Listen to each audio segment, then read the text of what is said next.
Right, so the two Ndimande brothers who are in custody in eSwatini for their alleged involvement in the murder of Kiernan, aka Forbes, and celebrity chef Tebello Motsoane will know this morning whether they will be extradited to South Africa or not. Malusi and Siyabonga Ndimande have been in eSwatini for more than 5 months now, as their lawyers have been opposing their extradition. Newzroom Afrika's Mweli Masilela is following that story for us. Mweli, I think let's talk about what can be expected in court today and what this ruling that we expect today would mean for the bigger court proceedings here in South Africa.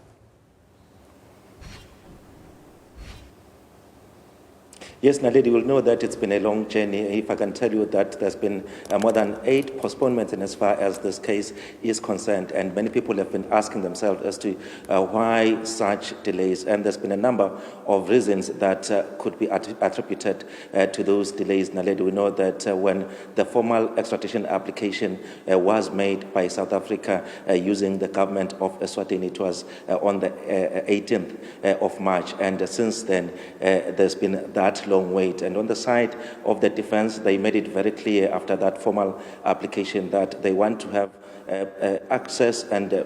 have time to read that document, which is about 254 pages. So they were given that time by this court, where we're actually standing at the moment where we're expecting that ruling to be handed down. After that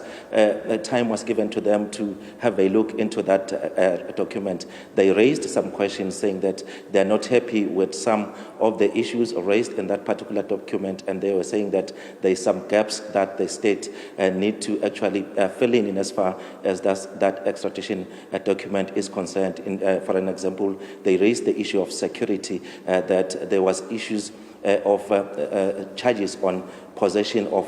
firearms there, which is a charge they said they don't understand, because when the Ndimande brothers were arrested here in eSwatini, they were not found in possession of firearms but cell phones. But after that, the state made it very clear that looking into the treaty between South Africa and eSwatini, the extradition treaty of 1968, it actually puts some conditions, and it allows the government to finalize those processes, as well as the SADC extradition protocols of 2002. So what we are expecting today, Naledi, after this lengthy process, is that the presiding officer on the case, that is David Kumalo, will hand down that judgment, and the Ndimande brothers will know as to whether they will remain here in eSwatini or they will be taken back to South Africa. But looking at the proceedings and the arguments that were presented during the previous court cases, it looks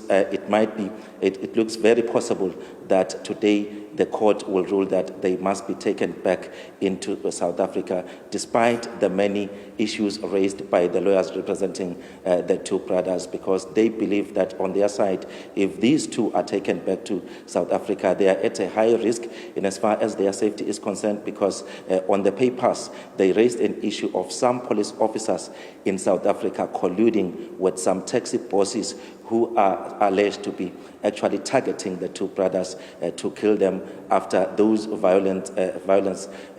taxi violence incidents that happened in KwaZulu-Natal. Naledi.